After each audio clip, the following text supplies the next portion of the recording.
బెల్లంపల్లి నుండి వచ్చిన ఈ కస్టమర్ తన స్కూటీ యొక్క ఐస్ మోడిఫికేషన్ చేయాలని డిమాండ్ చేశారు. ఎప్పుడైతే ఈ యొక్క స్కూటీ మన షాప్ దగ్గర అయితే వచ్చిందో అప్పుడు ఈ యొక్క లైట్స్ అంతా ప్లెయిన్ గా ఉండే బొడబొడ కనిపిస్తుందని కస్టమర్ ఐస్ మోడిఫికేషన్ చేయాలని ప్లాన్ చేశారు. సో వచ్చిన వెంటనే మనం ఏం సజెషన్ ఇచ్చామంటే, మీరు red and black combo select చేయండి, మీ యొక్క స్కూటీకి అదిరిపోతుంది. సో కస్టమర్ అయితే దానికి యాక్సెప్ట్ చేశారు. సో మనమైతే ఇప్పుడు వర్క్ స్టార్ట్ చేస్తాం.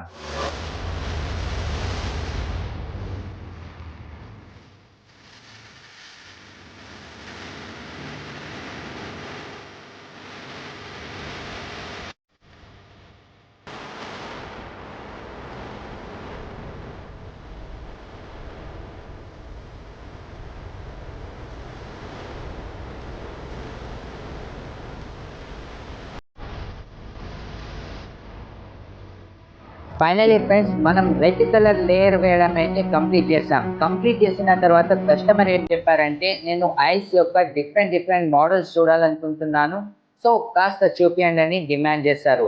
సో ఫ్రెండ్స్, మనమైతే ఇప్పుడు ఐస్ యొక్క డిఫరెంట్ మోడల్స్ సెలెక్ట్ చేయించాం. దానిలో ఒకటి సెలెక్షన్ అయిన తర్వాత అదైతే మనం సెలెక్ట్ చేసి హోల్డ్లో చేసాం. సో ఫ్రెండ్స్, దీని తర్వాత మనం బ్లాక్ వినైల్ వేయడానికి పోతున్నాం. సో బ్లాక్ వినైల్ పేస్ట్ చేసిన తర్వాత దానిపైన ఐస్ యొక్క స్టిక్కర్ వేస్తాం. ఫైనలీ ఫ్రెండ్స్, వైట్ కలర్ ఈ యొక్క స్టిక్కర్స్ అయితే వచ్చాయి కదా. ఈ యొక్క స్టిక్కర్స్ అంటించిన తర్వాత ఫస్ట్ అప్పర్ లేయర్ని కట్ చేసిన తర్వాతే మనం రెడ్ కలర్ని చూడగలుగుతాం. బికాస్ మనం రెడ్ కలర్ యొక్క లేయర్ మనం లోపల వేస్తాం కాబట్టి ఫస్ట్ అప్పర్ లేయర్ని కట్ చేయడానికి వైట్ కలర్ యొక్క పీవీసీ వాడాం. So you can see the results.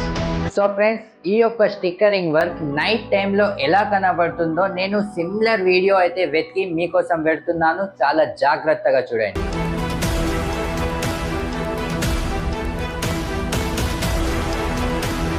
So friends, మీరు కూడా రేడియం మోడిఫికేషన్ చేసుకోవాలనుకుంటున్నారా?